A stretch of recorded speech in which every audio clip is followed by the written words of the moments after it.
Hello, hello, hello. My name is Hilari Luck. I want to welcome you to our Community Salutes, OCS Connect.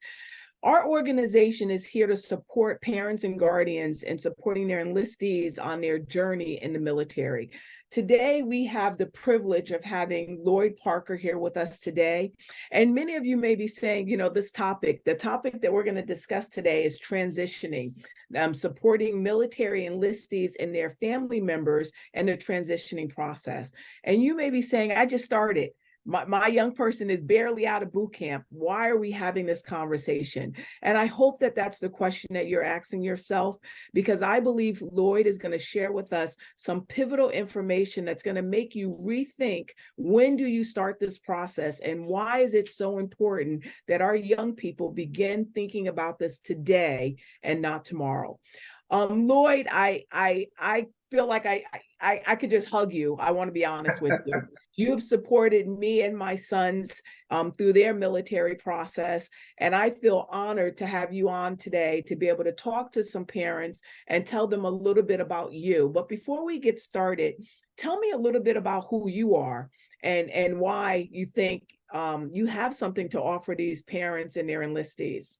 Well, Hilary, first of all, thank you for having me here. It is an honor to be able to speak in behalf of those who are going into the military and the United States forces. It's a privilege for me, more so than it is probably for you. I have an extensive array of experience in the military. I started off in the United States Marines, and I served my contract there and my tour. And then after that, I went to the United States Army National Guards. After that, I went to the United States Navy Department of Defense. And currently, I am still with the United States Coast Guard on the auxiliary side of things. My passion here is children being educated before they go in, and someone being there before they go in, and someone being there when they come out, however long their career might be. Some of them decide just to do a whole career, but even after that career, they have to transition into what we call a civilian way of life, which is a way that they had prior to going in, but it becomes different. The more experience they gain, the more they become a newer and better person. But there's a gray spot in there, and a lot of parents don't understand that when their child goes off into the military, they're not just going off into the military. They're going off into developing into a new person. And that person really is a continuation of who we raised them to be. Wow. I have an approach in terms of things that I call, it's a BDA. It stands for before, during, after. BDA. BDA, that's what I call it. Something that I work with a lot of veterans on the outside. But I also, with your program, I'm very interested in it because no one has ever told me what it was going to be like going into the military. I wish I had an organization such as yours. And I think it's imperative that parents do understand that they are a hands-on parent, even though their child goes off into the armed services. Those children are still your children. They still need your guidance. They still need your advice. They still need your wisdom. And they need your love and understanding, because they are detached from you, but always attached to you. And I call it BDA because it is who the child was before they joined the military. It is who the child is during their time in the military, and it is their child after. That's why I say BDA, because those three things are crucial in terms of the success and well-being of that child. And the parent has hands-on all three of those steps. And sometimes parents don't realize that. They think that child goes off into the military and they come back from that boot camp or that training and they're like, oh my gosh, they're such a new person. They're an adult. That is true. They are a new person. They're an adult. But there was a new person before you even sent them. They were an adult before you even sent them. Now you have the opportunity to be an active part of them in terms of their career, because that same child, my children are in their 40s and 30s, they still come to me and ask me, Dad, let me run this by you. Let me ask your opinion on this. Let me ask your opinion. That's never going to change. Our children will always be our children, and they will always come to us. In the military, when they go off, a parent should know what their career is going to be, what direction that child is going to go in, what are their interests, because that is part of the parent's job to continually guide, because that child feeling a certain sense of detachment for some of them still needs that nurturing. And that's not a nurturing that can get from anyone. As I'm listening to you talking, and I had a whole list of questions, but I'm also a mom. So as I feel like you're making some things light up in my own head. How do we know as parents what it is that we can do to support them in this journey? Mainly if we've never been in the military before, we don't even know the process. And now we're talking about transitioning out. I don't even understand what they have to do while they're in there. How do I then help them transition and begin thinking about transitioning? Well, Hilary, I think one of the first steps is to make the decision to be a part of the beginning of the journey. This organization that you have is giving them the tool to do just that. I think if a parent actually takes the time and says, I'm going to listen to the podcast, I'm going to sign in, I'm going to try to be an active part. That is the first step. The parent must make the first step to say, I want to know what direction my child is going to head into. So your organization is taking a step forward to allow parents that opportunity. It's imperative, but it starts with that first decision. There are programs out there, they can Google on the internet, things such as my child going to the military, my child going to the armed services. It will come up with a wealth of information. It's not limited. It's definitely not limited. There's a lot of resources out there, yours being one of the great resources that even brought me and got me interested into it. But the parent has to be an active participant just as well as that child. And I know, you have over 30 years of military experience and supporting veterans and in their transition.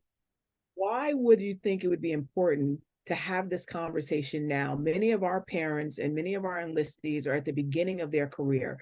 They, like I said, they're just finishing boot camp. They may not even have finished boot camp and may not even have started tech school yet. Why should we be having this conversation now as opposed to a year or two prior to them transitioning into civil?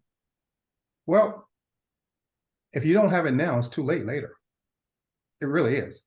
Because once that child goes off, it's too late to try to say, well, okay, now I want to be an active participant. You can still do it. It's always better late than never. But your question of why now, it's the same exact thing as why would you want to have an educational training or educational conversation of your high school child about college after your child is already in college? You see the purpose. You speak to your child before they go off to college. You're an active participant. What college do you want to go to? What do you want to gain from college? What career do you want to go in? You have all of these things when you're sending your child off to college. Don't you think it's equally as important to have that same conversation before they go off into a learning process in the armed services? It is. I definitely do. But now that our children are in it, they've signed up, they've made the commitment. What are some of the questions as parents, as guardians, as people who love our enlistees, what are some of the questions that we should be asking now to help prepare them to start thinking about their future? I think the question of why is very important. Children don't have the insight in terms of the armed forces or college as those who have already gained experience. Therefore, it is important to get someone with experience to speak to these children, be it college, be it military. Military is not a one-stop for all. College is not a one-stop for all. The important thing is we're trying to help our children be independent, to be able to create a life and go forward with family if this is their choosing.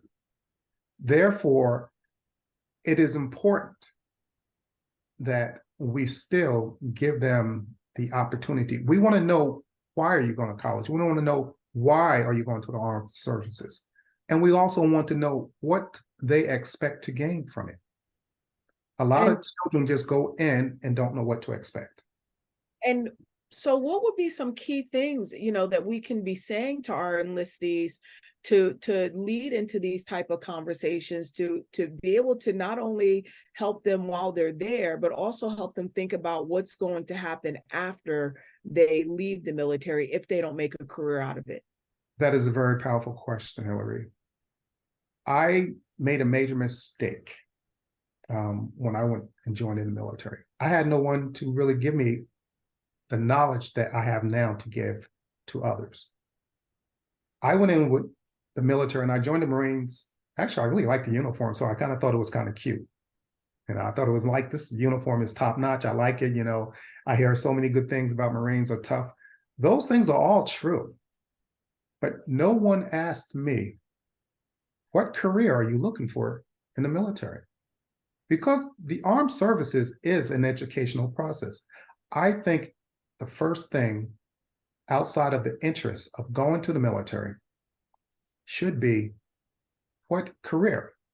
You can go into the armed services with a guaranteed contract versus what I did was with an open contract. I went in to the United States Marine Corps and I don't regret it, on an open contract. And I was infantry. Infantry taught me a lot of different things. It tested me and everything else. But I had to find my way in after that contract into other things that was going to allow me the opportunity to come out into the civilian world or continue my career for something that was more advanced.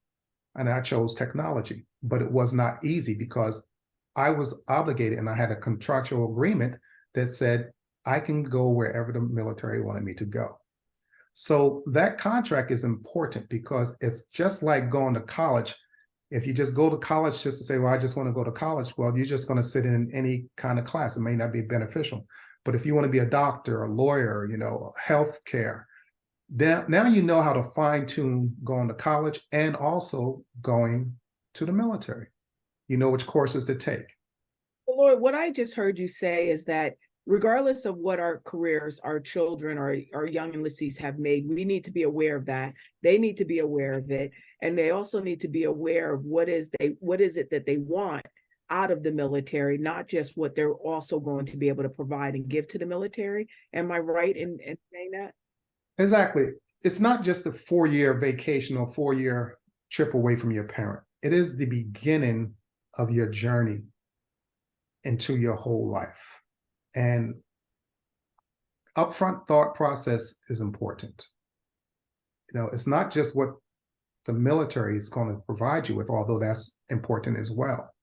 But it's also, if you take your 4 years out of high school and you can plan it to be more beneficial for you,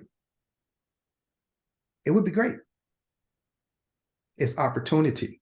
I went to college while I was in the military.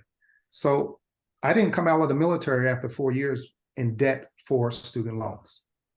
I had no student loans, and I also had a degree when I came out, and I have 4 years of experience in the career that I had pursued into, which puts me 4 years ahead of other people that have gone to college to some degree. Not all the people, but it put me ahead of a lot of them because everybody wanted me to have experience when I got out.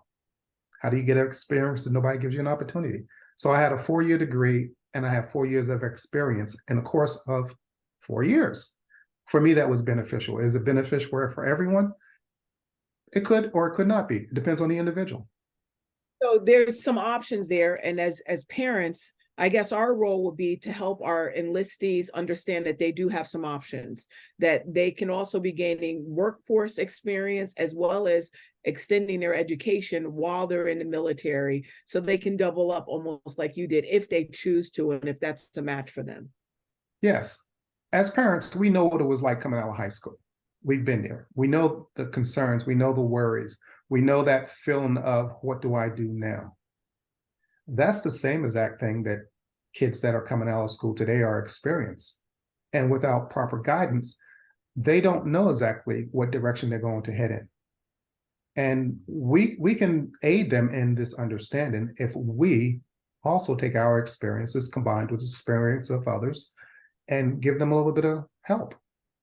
And I'm hoping that that's what will take place at our OCS Connect virtual and in-person events. I'm hoping that parents will hear from other parents some of the experiences, some of the challenges, and that we can grow and learn from each other. So right off the bat, Lloyd, what would be one of the challenges that you faced that you wish somebody would have helped you along the way, that today you can plant that seed for our parents? I think what would have greatly aided in my decisions was someone telling me what's ahead.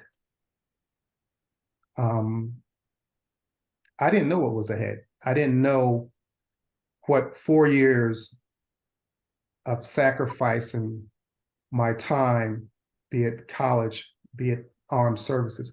I didn't know the importance. I didn't understand looking ahead down the road. It's difficult for a child to do something like that. I couldn't do it. A lot of other children weren't able to, some can. If I'd have had someone to tell me, listen, if you're going to go to college, if you're going to go to the armed services, or if you're just going to work for 4 years, that's 4 years. How do you get the most for your 4 years that you are investing into your life? I didn't have that. I learned from trial and error. And I know not only have you learned from trial and error, you've made it your mission to support other people in this process. So when they're coming to you, the veterans, the young people, myself, what is it that you're saying, I'm going to give? Why are you giving to this? Why are you supporting? I'm supporting because I had to go through it, and it was not easy. Some of it was very emotional, not knowing. It was very frightening, not knowing what tomorrow holds, not knowing that after 4 years of wherever I went, I'm still going to come back to that same place of, well, my 4 years of college is over, or my 4 years of military service is over. What do I do now? It's almost like starting over after 4 years. Well, I guess my question to you is, I have 3 sons currently in the military, all at different levels. What seeds, because I hear you, I know that there's seeds, I know that there's conversations that we need to be having, but what seeds do I need to have today? Let's say my youngest, who has a year in, what conversation should I be having with him today in preparation for leaving the military, if that's what he chooses to do? If that is a choice that your child makes, what you can do today is to think about what that decision is going to be 3 years from now. Usually it's 4-year obligation. So today, at year 1 of entry into the military service, you should already be considering asking that child, have you thought about what you're going to do after your 4 years? It's the same thing as in college. Well, you start 1 year. Do you know what you're going to do after? What kind of job you're going to get into? It's the same as acting.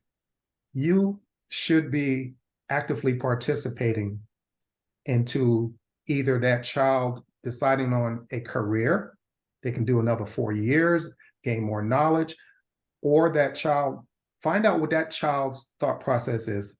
Ask that child, do you plan on continuing with your military career? That's important. Based upon that, you'll know which direction you can go with your next question. We've had a privilege of talking in the past. And one of the things you had mentioned to me, you kind of compared it to a tree regarding their health journey and regarding keeping track of their health and their welfare while they're in the military. Can you break that down a little bit for our parents? Sure. They need to be very cognitive of everything that goes on in their military. Education, health. Health is vital because we want them to have a long life. My father is a Korean War veteran. He's 94, he'll be 95 in December. I thank God for that. Awesome. Some of his conditions that he experienced and some of the conditions that I experienced in the military, I'm also a disabled veteran. Some of my conditions that I experienced in the military has caused me other conditions outside the military, some parts of, spinal injuries and things like that. When they occur because of your obligation to your service in your country, you are entitled to certain benefits. And those benefits can be lifelong benefits, be it healthcare, and it could be financial entitlements because of your disability or injuries. They need to make sure that they know what is going on with their health. If they have an ailment, make sure it's properly documented, because it can have an effect on them outside, and it will be easier for them to get their benefits if it's properly documented. Got you. Got you. And I guess as parents, again, we can't go document it. When they were home, we were able to do that. But now that they're away and they're adults, we have to just encourage them to make sure that they're properly documenting, that they're keeping track of these records. That is very true. As a parent, you were able to put bandages on them when you saw a cut or a scrape or a scratch. You can't do that any longer with them in the military. In the military, they are on their own as far as certain things, and they need to be cognitive in terms of their health. If they're playing basketball, football, working in the office, whatever their career is, doing that 4 years, they are still under the auspices of the United States government, and they need to make sure that they document each and every event correctly. Thank you. Now, I'm drawing a little blank as to where we should go from here, but you have a wealth of information inside of you. I don't want to leave. I don't want our parents to leave and not know some more about that. If there was one or two things that you wish somebody would have said to your parents or even to you before or right at the beginning of your journey, what would that be, Lloyd? Ooh, that'd be about 100 things. But if I had to try to narrow it down to two things, one of the things that did greatly help me is my parents telling me how much they love me, and no matter what my decision was, they were going to be there to support me. I think that was the biggest thing. I didn't know what my journey was going to be, but I knew that I had to support a family behind me. And that gave me the ability to deal with any situations that came about, be it good or not as good. The other thing was them giving me the insight as making me understand it's only 4 years of your life. It's only 4 years that you're investing. Military services is an investment. That's really what it comes down to. You are investing in your life. Your parents have invested into the 18 to the 20 plus years, depending upon what age you go in. They have invested in your life. I think for my parents to let me know about that investment was crucial. I did have other people that went to the military, but they were limited in being able to speak to me. They didn't know how to speak to me. I didn't know how to listen to them. It's important. Knowing how to listen to them, because I think that might be a rock or a barrier that a lot of parents are trying to figure out how to maneuver, how to begin to speak, but also to make sure that we're speaking in a way that our young people are still able to listen to us, and not as if we're dictating, but we're guiding them almost as partnering with them on this journey. Yes. It's important for parents to understand it's okay for us not to know everything. It is very okay for us not to know everything. I think it is important for us to even be able to tell our children, I don't know all there is. Can you explain some of these things to me to help me better understand?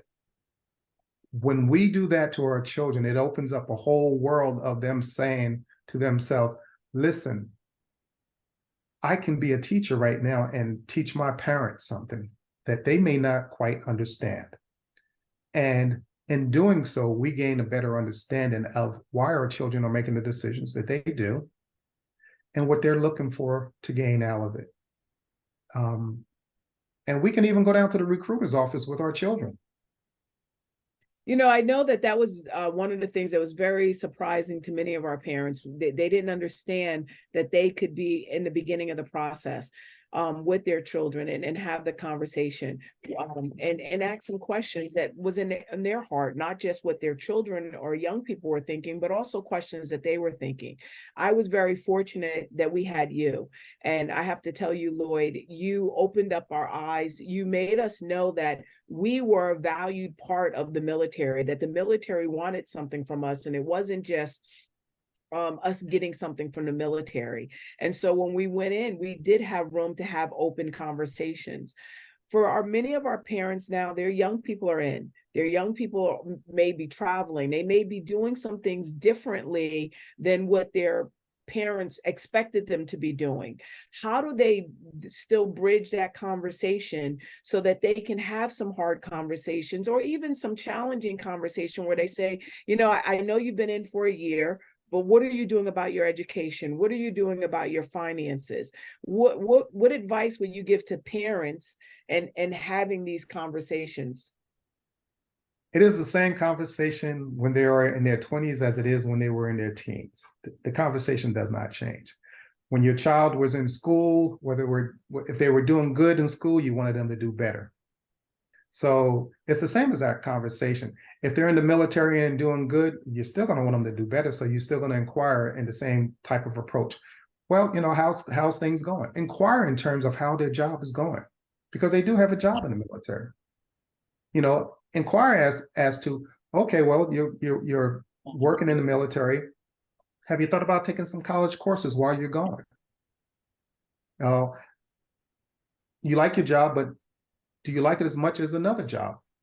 We have to ask those questions. We don't have to have the answers to the questions, but we do need to ask those questions so that we can gauge whether or not our child is just in their existing or in their growing.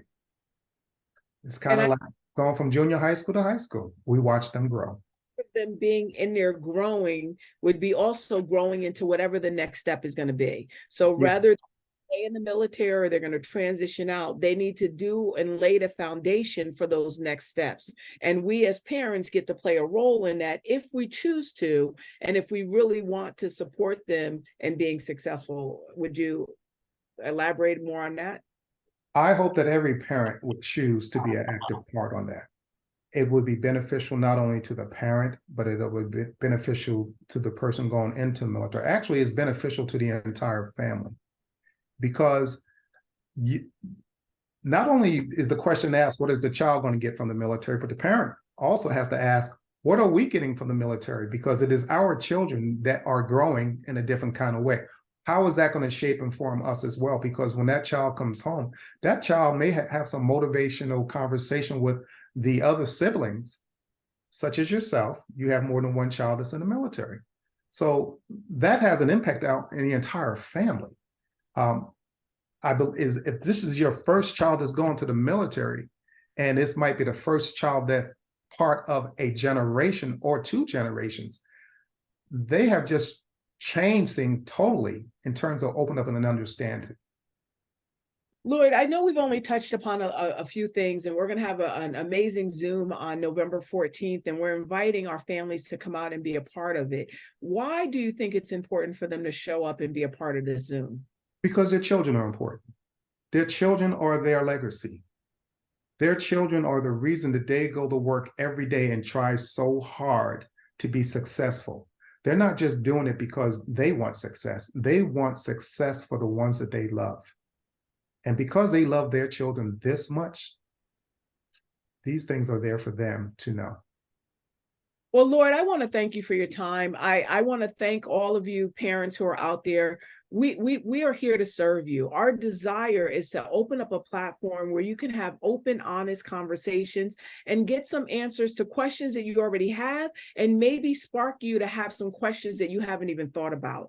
On November 14th from 6:30 to 7:30, you're invited to come out and have a deeper conversation with Lloyd as an advocate, as someone who's been in 4 out of the military branches, someone who's helped thousands of veterans get their veteran affairs in order, someone who is passionate about making a difference in your life, be available to you to answer questions to you. So please don't miss it. Take the time, mark it on your calendar. We would love to see you and we'd love to support you in this journey. Lloyd, thank you again. And I look forward to You're very welcome. You're very welcome. And I just want to say my parents gave me wonderful brothers and sisters, but the United Nations of the United States of America have given me a great large family.